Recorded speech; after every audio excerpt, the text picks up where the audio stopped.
नीरव के अचानक ही पूछे गए इस सवाल के लिए रैना अभी तैयार नहीं थी, इसीलिए उसने बात को बदलते हुए कहा, इस बार गाड़ी सामने देखकर चलाइएगा। नीरव भी अब रैना की ओर से ध्यान हटाकर सामने देखकर गाड़ी चलाने लगा और साथ ही उसने गाड़ी में गाने भी लगा दिए। रैना गाने सुनते सुनते अपनी माँ के बारे में सोचने लगी और नीरव भी इधर गाना गुनगुनाने लगा। कुछ ही देर में गाना गुनगुनाते हुए नीरव घर पहुंच गया और उसने गाड़ी का ब्रेक लगाया।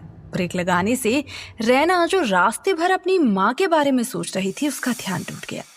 नीरव गाड़ी से बाहर निकला और रैना की तरफ आकर गाड़ी का दरवाजा खोलते हुए बोला, आइए, घर आ गया। रैना गाड़ी से उतरी और देखा कि वो एक बहुत बड़े और खूबसूरत से घर में है।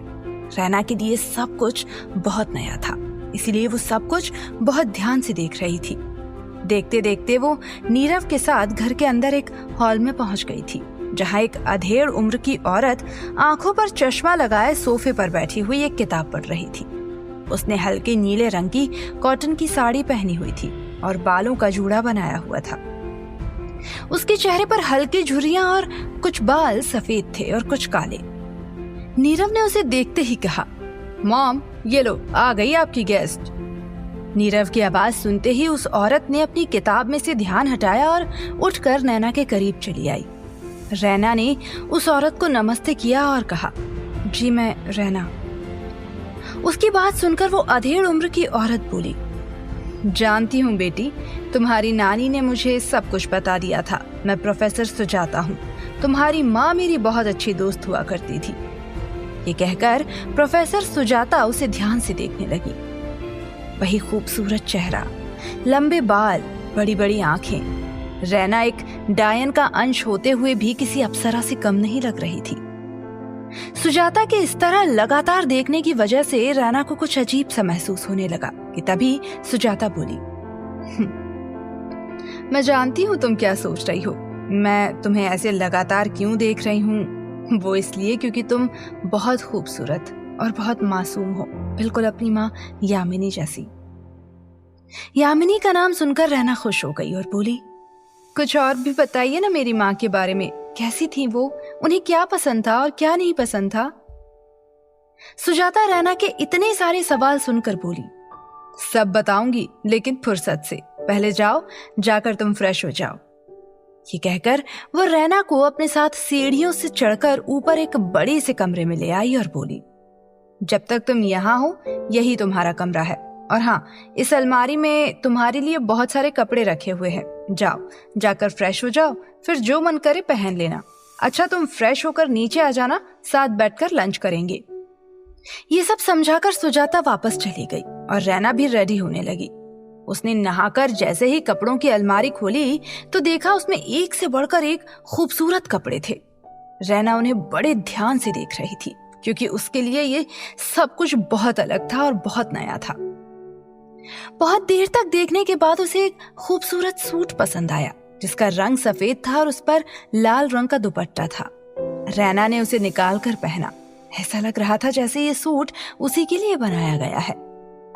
उसने अपने उलझे हुए बालों को संवारा और तैयार होकर नीचे लंच करने आ गई। नीचे डाइनिंग टेबल पर सुजाता और नीरव उसी का इंतजार कर रहे थे। नीरव, जो कब से उसकी खूबसूरती निहार रहा था, उसे देखते ही बोला, लुकिंग ब्यूटीफुल। सुजाता ने भी उसे देखकर कहा, बेहद खूबसूरत, आओ बैठो। रैना मुस्कुराती हुई उनके साथ बैठ गई और फिर तीनों ने एक साथ खामोशी से लंच किया। लंच के बाद सुजाता जैसे ही किचन में गई, रैना भी उसके पीछे चली गई। सुजाता ने उसे किचन में देखते ही पूछा, क्या हुआ, कुछ चाहिए था क्या? रैना ने सुजाता से पूछा, जी मुझे आपसे कुछ पूछना था। सुजाता ने मुस्कुराते हुए कहा, कहो, क्या पूछना चाहती हो? रैना ने सुजाता से पूछा, जी क्या मैं आपको मासी कहकर बुला सकती हूँ? मैंने माँ को तो कभी नहीं देखा, लेकिन न जाने क्यों आप मुझे माँ जैसी ही लगी। सुजाता ने मुस्कुराते हुए कहा, इसमें पूछने वाली कौन सी बात है, तुम्हारा जो मन करे वो कहकर पुकारो। वैसे भी तुम यामिनी की ही बेटी हो, तो मेरी भी बेटी हुई ना, और मासी का मतलब तो बिल्कुल माँ जैसी ही हुआ ना। उसके बाद रैना ने उससे पूछा, मासी, क्या आप सब जानती हैं हमारे बारे में? मेरा मतलब, मैं कौन हूँ असलियत में, क्या आप ये जानती हैं? इस पर सुजाता बोली, मैं सब जानती हूँ बेटा, क्योंकि मैं इस धरती पर मागा के लिए ही तो काम कर रही हूँ। या यूं मान लो कि मैं मागा की एजेंट हूँ यहाँ। लेकिन तुम्हें एक बात का खास ख्याल रखना होगा। ये बात मेरे और तुम्हारे बीच ही रहनी चाहिए, क्योंकि ये बात मेरा बेटा नीरव भी नहीं जानता। तुम भी किसी को अपनी सच्चाई मत बताना। और जब तुम्हारा पूरा काम नहीं हो जाता, तुम्हारी पहचान यही होगी कि तुम मुंबई में मेरी मुंह बोली बहन की बेटी हो, जो अब इस दुनिया में नहीं है। अब से यही तुम्हारी पहचान है। इस तरह दोनों ने कुछ देर बातें की। सुजाता ने उसे बहुत कुछ समझाया और उसके बाद रैना अपने कमरे में आराम करने के लिए चली गई। अपनी माँ के बारे में सोचते सोचते रैना जल्द ही नींद के आगोश में चली गई थी। दूसरी तरफ प्रोफेसर सुजाता अपने कमरे में गई और दरवाजा अंदर से बंद कर लिया। फिर उसने एक काले रंग की साड़ी पहन ली और बालों को भी खोल लिया। प्रोफेसर सुजाता के पास इन सभी दूसरी दुनिया की नेगेटिव शक्तियों से बात करने की अपार शक्ति थी, जो उसे सालों पहले मागा से ही मिली थी। इस बात का पता उसके परिवार में किसी को भी नहीं था। वो अक्सर नेगेटिव शक्तियों से बात किया करती थी और इसके लिए घंटों अपने कमरे में ही बिताती थी। आज भी उसके कमरे में एक बार फिर से अंधेरा था और सुजाता फर्श पर ही बैठी हुई थी। उसके सामने सफेद रंग से बने त्रिकोण के हर कोने में मोमबत्तियां जल रही थी, जिनके पास नींबू और मिर्च भी रखे हुए थे। वो लगातार ध्यान लगाकर मन ही मन कुछ मंत्र बोले जा रही थी। साथ ही एक माला भी जप रही थी। बहुत देर तक ध्यान लगाने के बाद उसके कमरे का मौसम बदलने लगा। तेज हवाएं चलने लगी, जिससे मोमबत्तियों की लौ कुछ देर तक हिलने लगी। ऐसा लग रहा था मानो कोई भयंकर तूफान आने वाला है। तभी ध्यान में केवल सुजाता का शरीर ही रह गया था और उसकी आत्मा मागा के भयानक कमरे में उससे बातें करने पहुंच गई थी। मागा अभी अपने उस खंडर जैसे भयानक कमरे में यामिनी की चोटी के पास ही खड़ी थी। मागा सुजाता की आत्मा से बातें करने लगी। मागा ने उससे कहा, क्या तुम सब कुछ पता लगा चुकी हो? प्रोफेसर सुजाता ने उसे बताया। आप चिंता ना करें मागा, मैंने पूरी तैयारी कर ली है। आपके दुश्मन अब ज्यादा दिनों तक जिंदा नहीं रह पाएंगे। सुजाता की कही हुई बातों को सुनकर मागा को बहुत खुशी हुई। वो बोली, वो समय अब जल्दी आ जाएगा जब मेरी बेटी के दुश्मनों से रहना बदला लेगी। मैं तभी चैन की नींद सो पाऊंगी। मागा को प्रोफेसर सुजाता से बात करके एक तसल्ली सी मिली, जो कि बदले की आग सालों से उसके दिल में जल रही थी। आखिर अब जाकर उस आग से दुश्मनों को खत्म करने की शुरुआत हो चुकी थी। मागा ने सुजाता से कहा, ये कमरा देख रही हो सुजाता? तुम जानती हो कि ये पहले कितने रंगों से सजा रहता था, लेकिन यामिनी के जाने के बाद सब खंडर बनकर रह गया है। लेकिन अब जाकर उम्मीद जागी है कि मुझे इस दर्द से रहना जरूर आजाद करवाएगी। सुजाता मागा से बोली, ऐसा ही होगा मागा, देखना एक दिन सब कुछ ठीक हो जाएगा।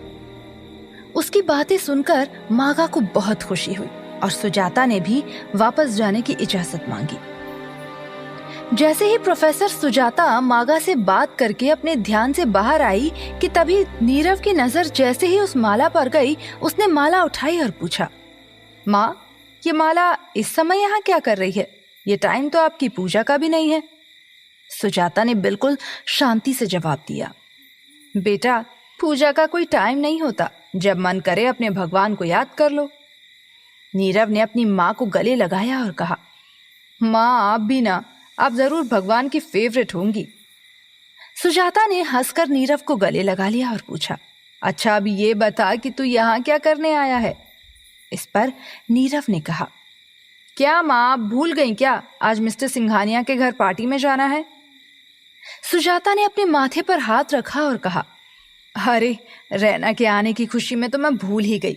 जाओ और जाकर उसे भी शाम की पार्टी का बोल दो। नीरव के जाने के बाद सुजाता मन ही मन खुद से कहने लगी, आज की पार्टी भला मैं कैसे भूलूंगी? आज ही तो रैना के नए सफर की शुरुआत होने वाली है। नीरव रैना के कमरे में गया और उसने देखा कि रैना आराम से गहरी नींद में सो रही है। सोती हुई रैना को देखकर नीरव के मन में उसके लिए एक अजीब सा झुकाव महसूस हुआ। वो न चाहते हुए भी वहीं बेड पर लगी एक चेयर पर बैठ गया। सोती हुई रैना बहुत प्यारी और मासूम लग रही थी, इसीलिए नीरव न चाहते हुए भी रैना से नजरें नहीं हटा पा रहा था और वो लगातार उसी को देख रहा था। रैना जो अब भी सोई हुई थी, लेकिन वो अपनी शक्तियों से बंद आंखों से ये महसूस कर पा रही थी कि कोई उसे लगातार देख रहा है। इस तरह किसी लड़के का रैना को लगातार देखना उसके लिए पहला अनुभव था, इसलिए वो घबराकर उठी और बोली, कौन है? नीरव उसे इस तरह डरा हुआ देखकर जोर जोर से हंसने लगा और बोला, कितनी डरपोक हो तुम, सपने में भी डर गई। अभी तो मैं यहाँ था, अगर अकेली होती न जाने कितना डर जाती। रैना नीरव की बात सुनकर बोली, नहीं ऐसा कुछ नहीं है, बस सपने में किसी की डरावनी नजर देख ली थी। नीरव उसकी बात सुनकर हंसने लगा और बोला, सोचो जरा, अगर मेरी जगह कोई डायन होती तो। डायन शब्द सुनकर रैना को बहुत बुरा लगा और बोली, क्यों, डायन क्या इतनी डरावनी होती हैं? नीरज ने लापरवाही से जवाब दिया, अरे मुझे क्या पता, मैं कौन सा आज तक मिला हूं किसी डायन से। नीरव की बात सुनकर रैना ने उससे सीरियस होकर पूछा, सोचो अगर कभी कोई सच में कोई डायन तुम्हारे पास आ जाए तो क्या करोगे? फिर मैं क्या करूंगा, वही करेगी जो करेगी। ये सब कहकर वो जोर जोर से हंसने लगा। रैना ने बात को बदलते हुए कहा, चलो छोड़ो ये सब, बताओ कि तुम मेरे कमरे में क्या कर रहे थे? तब नीरव को याद आया कि वो यहाँ क्यों आया था। उसने अपने सिर पर मारते हुए जवाब दिया, अरे हाँ, मैं तो भूल ही गया, माँ ने कहा है शाम को एक पार्टी में जाना है, तो तुम तैयार रहना। पार्टी का बताकर वो तुरंत वहां से चला गया। रैना शाम की पार्टी के बारे में सोचने लगी। शाम के समय सुजाता रैना के कमरे में आई। उसने एक खूबसूरत सा गाउन उसे दिया। रैना ने उससे पूछा, ये किस लिए मौसी? तो सुजाता ने कहा, इतनी खूबसूरती से तैयार होना कि दुश्मन की नजर तुम पर से हट ही ना पाए, इसीलिए ये खास ड्रेस तुम्हारे लिए लाई हूं। अब जाओ और जाकर जल्दी से तैयार हो जाओ।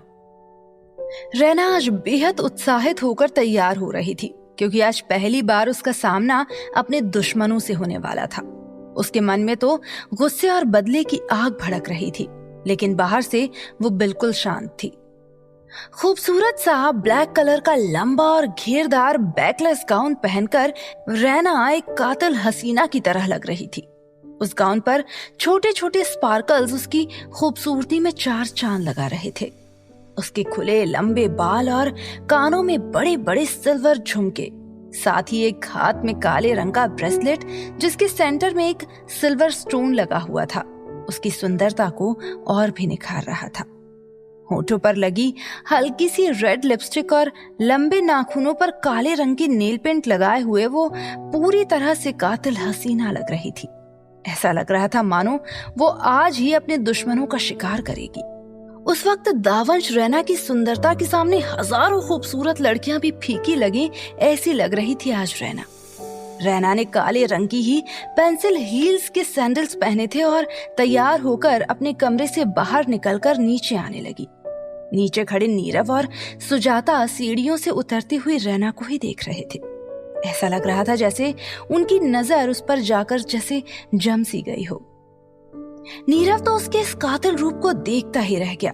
वो मन ही मन सोचने लगा, क्या खूबसूरत है ये रैना, पार्टी में तो सब इसे ही देखने वाले हैं। सुजाता भी रैना के उस रूप को देखकर बेहद खुश हो रही थी। वो मन ही मन बोली, मागा, तुम्हारी नातिन ने तुम्हारे दुश्मनों के कत्ल की पूरी तैयारी कर ली है।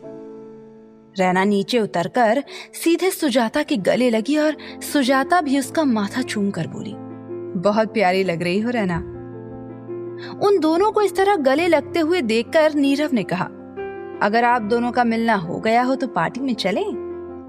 नीरव की बात सुनकर सुजाता और रैना मुस्कुराने लगी और फिर चुपचाप जाकर गाड़ी में बैठ गई। सुजाता नीरव के साथ वाली सीट पर बैठी तो रैना बैक सीट पर। नीरव खामोशी से गाड़ी चलाने लगा और कुछ ही समय बाद वो लोग पहुंच गए एक बड़े से बंगले के बाहर।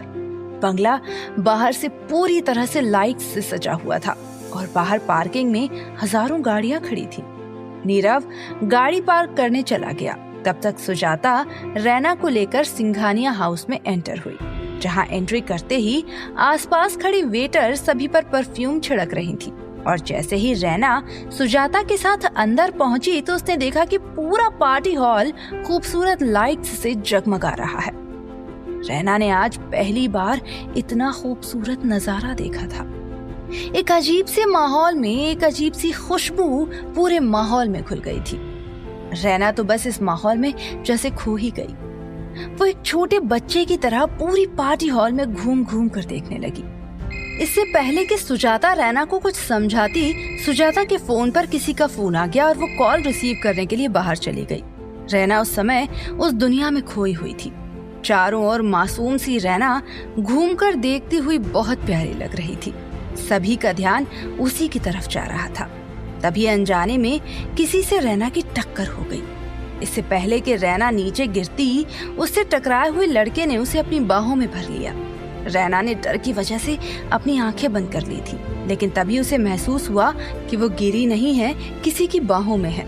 ये सोचकर जैसे ही उसने अपनी आंखें खोली तो उसकी नजरें उस लड़के से जा टकराईं और एक पल के लिए दोनों ही एक दूसरे में खो गए। वो हैंडसम सा लड़का जिसने ब्लैक कलर का सूट पहना हुआ था, लंबी हाइट, शॉर्ट बियर्ड और उस पर उसकी हल्की भूरी और गहरी आंखें उसकी पर्सनालिटी को और भी ज्यादा अट्रैक्टिव बना रही थी। तो क्या ये वही होगा जो रैना के बदले का जरिया बनेगा?